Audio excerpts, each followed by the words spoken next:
Hello, my name is Persephone Tsaliki. I'm a professor of economics in the Aristotle University of Thessaloniki. And in this program, today, we'll talk about economic crisis and long-wave perspective. Well, the truth is that if we take any macroeconomic variable, for instance GDP, and we plot it through the years, we'll see that GDP is not flat, and also it doesn't have a smooth trend upwards. Instead, GDP fluctuates on a trend which is rising. This long-run perspective of a variable, which means the trend of the variable, is a topic that is dealt within the growth theories. A short-run perspective of a variable, that is, the fluctuations around its trend, is a theory of economic cycles. The long-run tendency of a variable functions, as a matter of fact, as the center of gravity for the specific variable. Now, today's lecture is devoted to crisis, cycles and crisis. What is economic crisis?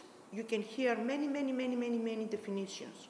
However, crisis is one thing, the interruption of the reproduction of the system. That means when we are up, we are doing well. When we are down, we are doing badly. But if this down is extremely steep, that means we have interruption of the operation of the system. There is the crisis. All of us are familiar with the Great Depression of the 30s. We have in 1929 the crash, and then we had the crisis in the 30s and in the 40s, because, as a matter of fact, the Second World War, many argue, is that it was the result of the Great Depression. Nevertheless, this up and down of the economic activity is not something that takes place from the Great Depression and onwards, that is less than a century. These fluctuations of economic activity are present in the capitalist system since its presence. That means from different economies, especially USA, where we have historical data, we see the following, that from 1750 that we have data, the economic activity goes up and down. Usually in the classes, in economic classes, we talk about the 20th century, and in the 20th century, we have the Great Depression in the 30s. After the Second War, we have the golden age of accumulation, which lasted from after the Second World War, 1945, for instance, on 50s for some countries, like Greece, because Greece had a civil war afterwards. So from 1945 to 50s up early 70s. Then we have a silent crisis, which is in the decades of 70s and 80s. Then we have the new golden age of accumulation. That means a recovery, a new recovery of the economic activity in the period of late 80s, early 90s, till mid-2000. And certainly, we have the first crisis of the millennium in 2007. These fluctuations in economic activity gave, at the same time, a rise to a different economic analysis and economic perspective. For instance, the Great Depression in the 30s questioned the market mechanism. Till that point, the mainstream economics believed that capitalism is a system of self-regulation, therefore, the market mechanism can clear out any problem, and of course the policies that were followed is leave the market alone, no state intervention. With the crisis in the 30s, we have the rise of the Keynesian economics, which argue for the state intervention. In what sense? That since the market cannot help itself, let someone who has the authority, the power, and so on to do it, to do that. And in Western democracies, that power thing is the state, the government.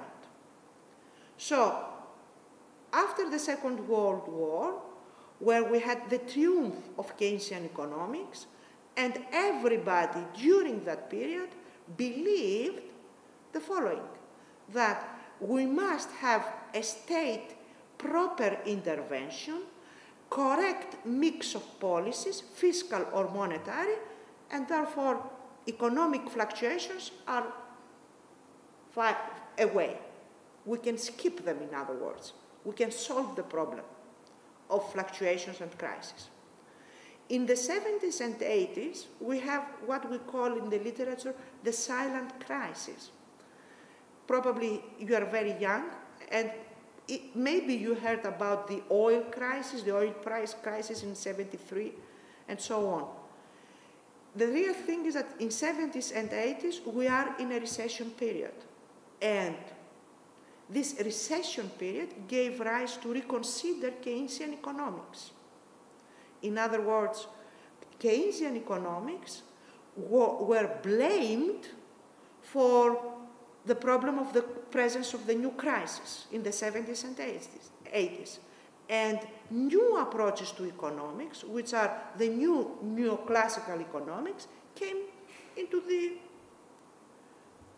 light. After that silent crisis, in early 90s, late 80s, early 90s, till 2007, 2008, we have a new recovery period, which is known as New Golden Age of Accumulation, and of course, the triumph of neoliberal economics. What are these neoliberal economics? The backup of neoclassical, of mainstream economics that existed before the period of Keynes, before the Great Depression of the 30s. Now we are in the, I cannot say in the middle, I will say in the beginning of the first crisis of the millennium, as we'll say later on, as I will show you later on, which started in 2007 and goes on.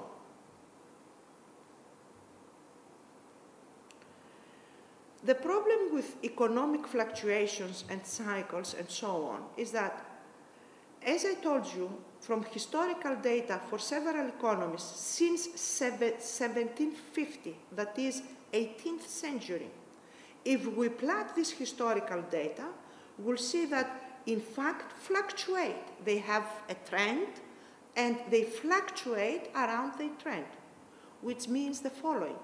Since we have regular fluctuations, we have patterns. And since we have patterns, it means that there are internal forces in the operation of the system that creates these patterns. That is, there are laws of motion that exist, and as economists, since we are dealing with economic fluctuations, we have to realize, recognize, interpret, understand them.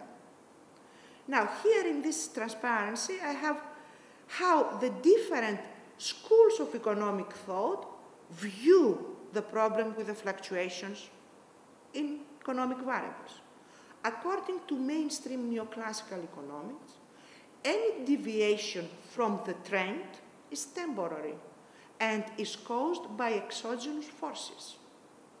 In other words, this regularity, this pattern form that we observe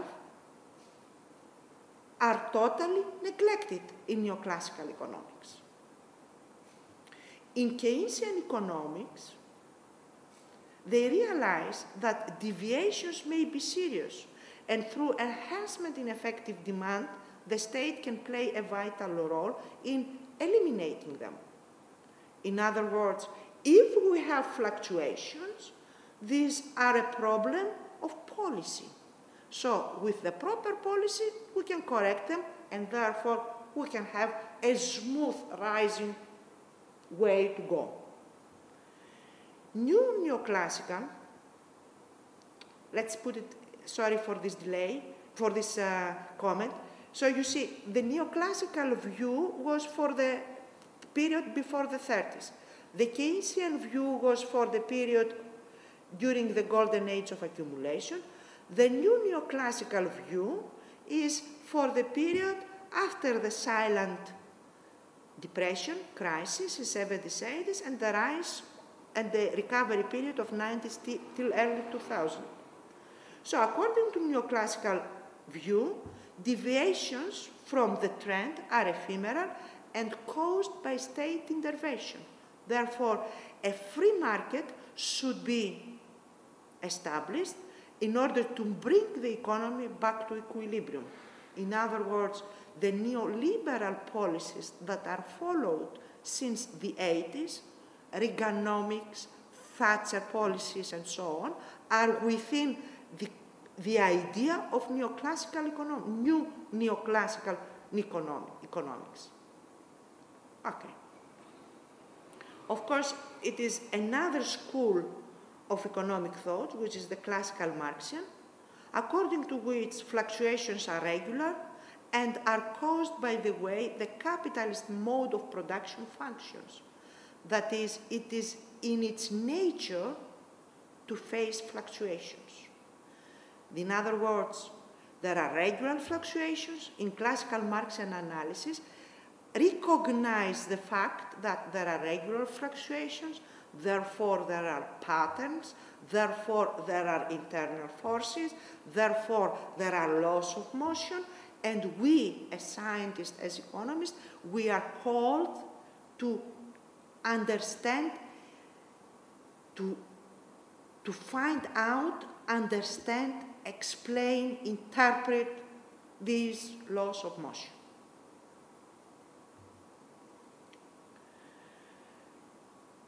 Okay. There are different categories of economic fluctuations. According to Schumpeter's categorization, we have four. The kitchen or inventory or business cycle, which is 3 or 5 years, and it is related to demand fluctuation for a product. The Geogloan or investment cycle from 7 to 11 years, which is related to investment in equipment and machines and so on. The Kuznets or construction cycle, which is last 15 to 25 years, and it is, I mean, from the title you can understand that it is related to constructions. And we have Kondratiev or long waves, which last 40, 45, 55, 60 years. An ideal presentation of a long wave or of any cycle is its up and down side from a trend. So the trend is the A. So we have the up side and we have the down side. According to Kondratiev, the completion of a long wave lasts around 50 years, whereas the kitchen is 3 to 5, and so on. So within a Kondratiev long wave, we have like 10 inventory cycles, we have like 5 investment cycles, we have like 2 construction cycles. And the moment that the first 3 coincide with the downturn of a long wave or Kondratiev cycle, then we have a serious crisis problem. Let's see how this long wave, and I'm saying that again, the long wave perspective of economic activity is vindicated by the historical data. If you take historical data, unfortunately I couldn't find it, a proper graph to show that to you, but you may be able to do it. If you take historical data from 1800s till now, you will see that every 40, 50, 60 years, there is a completion of a cycle. The contractive cycle is there. You can see it in the data. Now, although they are there, orthodox economists, that is neoclassical economics and new neoclassical economics, deny a long wave perspective of economics. They don't recognize them, they don't see it. Of course, within them, there are several exceptions, like Schumpeter, Rostow, Madison, and so on.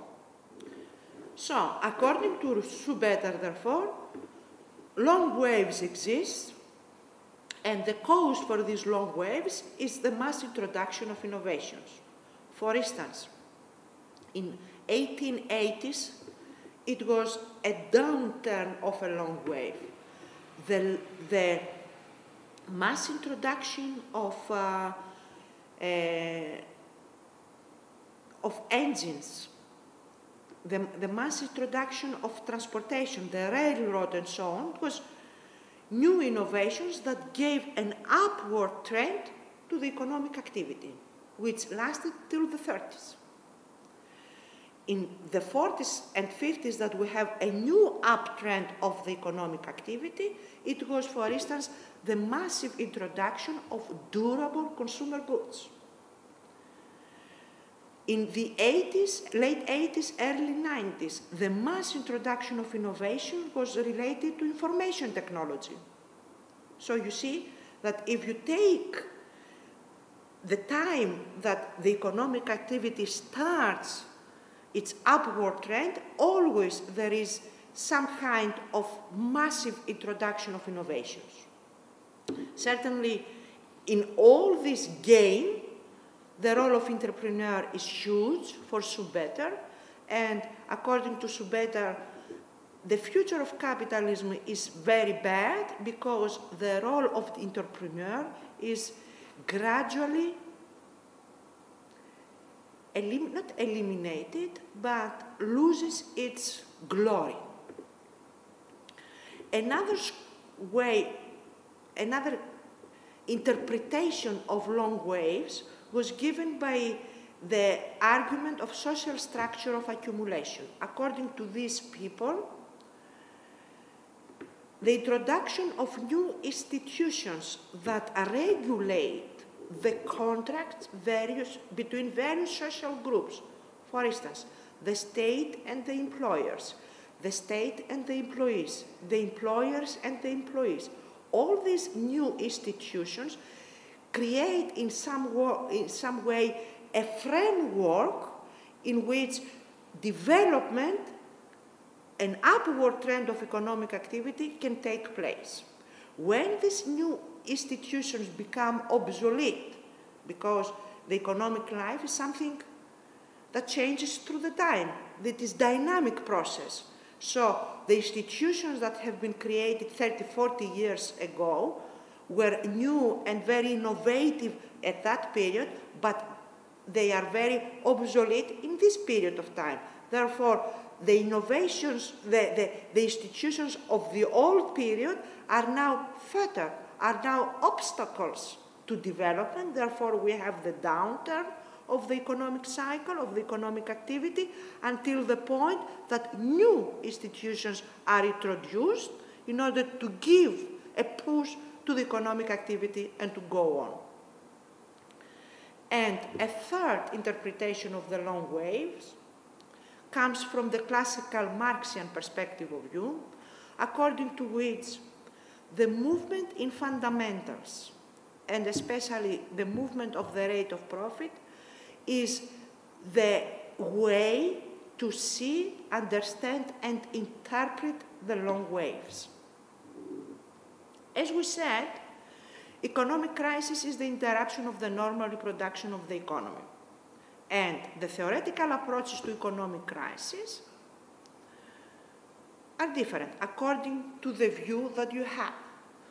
Therefore, for neoclassical economics, even for new neoclassical economics,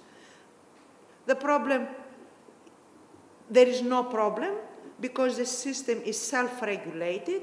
How? Through the invisible hand. Therefore, no crisis. Whereas for Keynesians, again, the system is self-regulated. The only difference is that now, instead of being the invisible hand to regulate, we have the visible hand of the state now, who regulates and follows proper policy mix in order to have no crisis.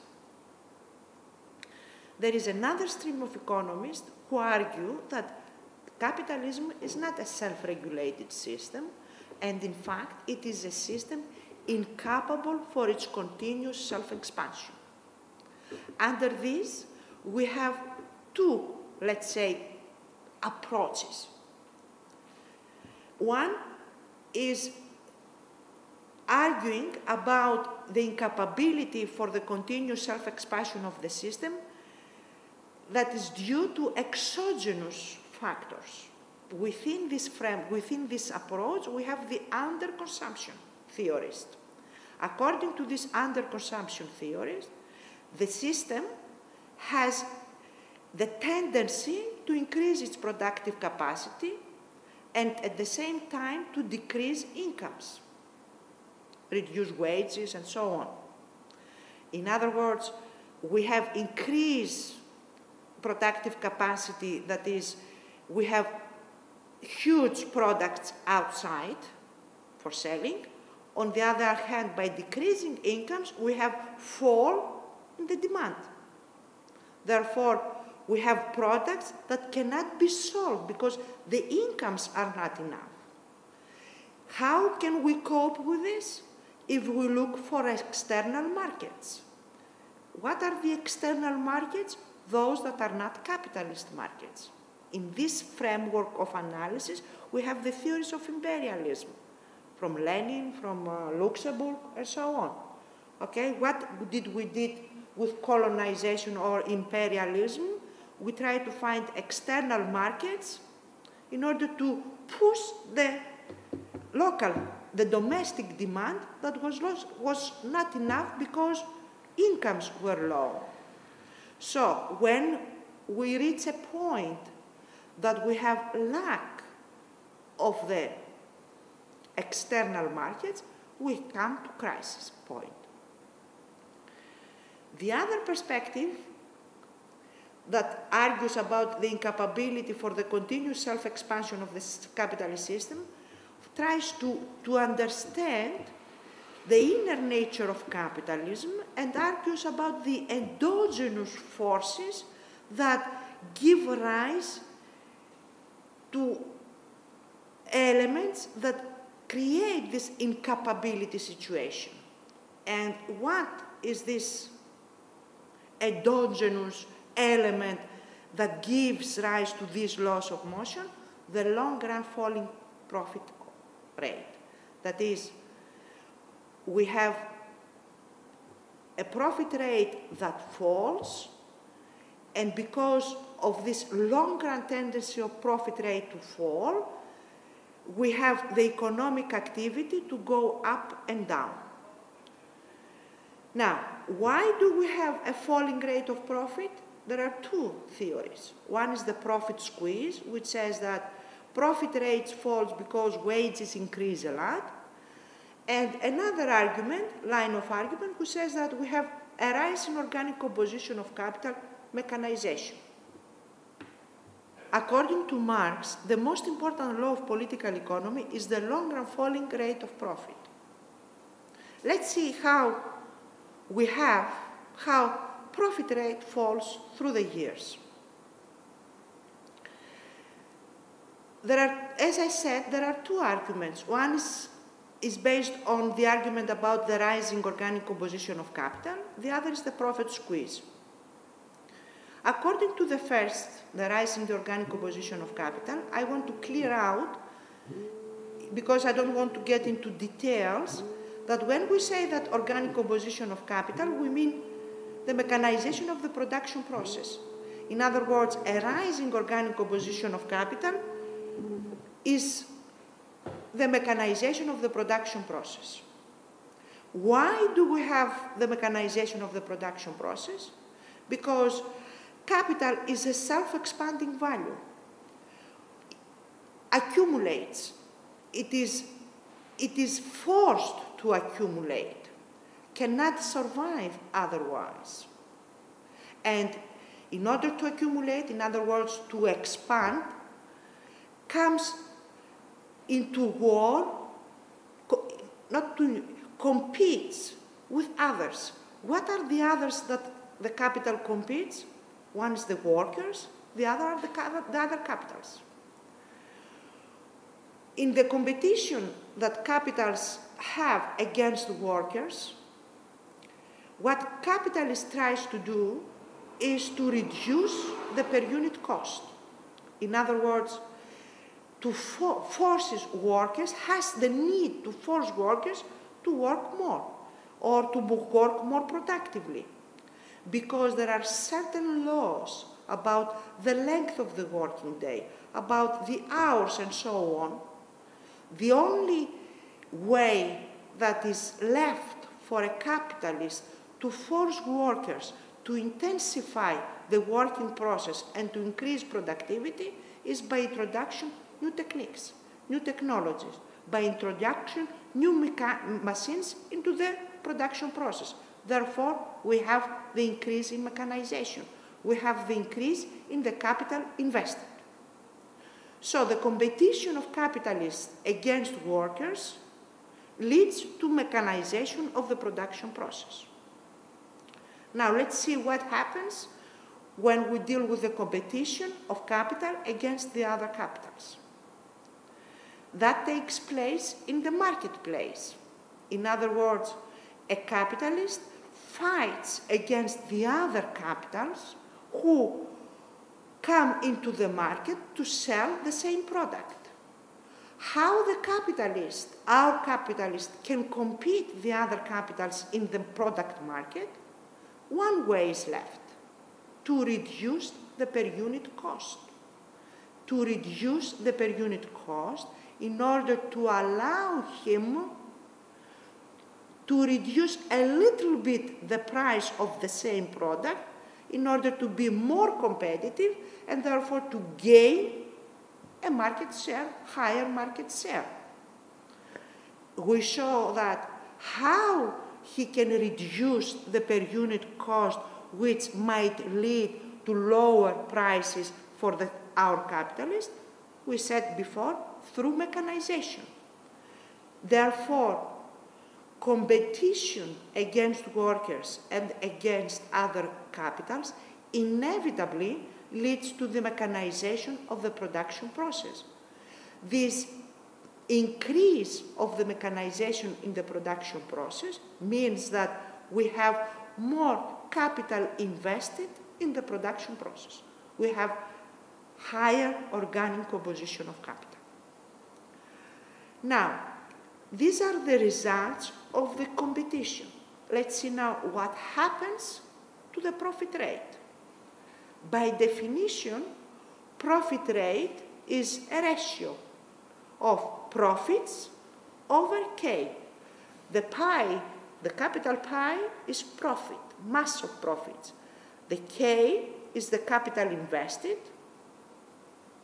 and the pie, the lowercase pie, is the profit rate. We see the following, that the K, which is the capital invested, has to increase because the capital is forced to increase the mechanization of the production process, which leads to increase in the capital invested. So K over time increases. The profits, the mass of profits, the capital pie, it might increase or might stay stagnant. Why? Because of competition and in its struggle of capitalists to gain higher market shares and to survive in the market has, we said, decrease the per unit cost, which might lead to lower profit, to lower prices, which means that it has lower profit margins. Therefore, over the long run, what we see that the mass of profits might rise a little bit, the capital invested has to rise because of the mechanization, and over the long run, the profit rate falls. Therefore, over the long run, we have the falling rate of profit, which is due to the rising organic composition of capital. Nevertheless, there is another argument, according to the profit squeeze, which profits are squeezed because wage share increases as opposed to the profit share. And this leads to falling rate of profit. Now, in what follows, I have some graphs which will help us to understand what we said about crisis and so on, in talking about a real economy. And this real economy is the Greek economy for the years 1960 to 2012. The first graph presents the mechanization of the production process. I have two measurements of the capital-labor ratio, which represents the mechanization of the production process. The first one on the top, the red one in other words, as labor has only the productive ones. I don't want to get into details, but even when I make no distinction between productive and unproductive labors, the green, the blue line and so on, I see that capital labor rises through the years. What I talk about, what we see about Greece is common things for any economy that you may analyze. So through the years, from 60 up to recent years, the mechanization of the production process increases. And it is a historical factor. If you take data from very old years, you'll see that the capital labor ratio increases. Therefore, it is a fact. We have the mechanization of the production process. In this graph, I have net real operating surplus, which is the above line, and so which are the profits, the mass of profits, somehow an approximation to profits. And in this, the red line is investment. As you see, from the 60s, 59, if I see from the 60s, up to 74, we have increase of the profits and investment. Then we have the downturn. In the 90s, early 90s, we have the uprising thing, and certainly 2006, 5, 7, we have the dramatic decrease in these two variables. Now, we have, in this graph, we have the rise, we have the productivity and the wage. We see that over the years, productivity increased. No matter how you measure it, in productivity, in CNA terms, we take into account the distinction between productive and unproductive labor. Productivity in owner accounts, we don't take into consideration this distinction. Nevertheless, in both ways, we see that productivity increases. On the other hand, real wages, real product wages, increases, but not that much, which means that according to the profit squeeze argument, as we said before, we said that profit squeeze, according to this argument, the increase in wages is the cause for the fall in profitability. Here we see that productivity increases more than the wages, therefore we cannot attribute the fall in the profit rate that we see in this graph to the rise in wages. But instead, we can attribute that to the rising mechanization of the production process. So, here we are, and we have the rate of profit, different measurements of the rate of profit. I don't want to get into details, but as you see, for instance, in the net rate of profit with self-employment. Profit rates from the 60s follows an upward trend which goes together with the upward trend in economic activity. It is, let's say, the end of the golden accumulation period that took place after the Second World War. In 73, we start having the declining and the period of the silent crisis, which, as you can see, goes up to 1990, 1986, 86, somewhere here, we have a downfall of the rate of profit, which is very dramatic, and it is during the period of the silent period. From the 83, 84, we start having somehow an increase of the rate of profit, which lasted up to 2007, which is the new golden age of accumulation. But we have to pinpoint here that this rise is much more less than the rate of profit that was before the 70s.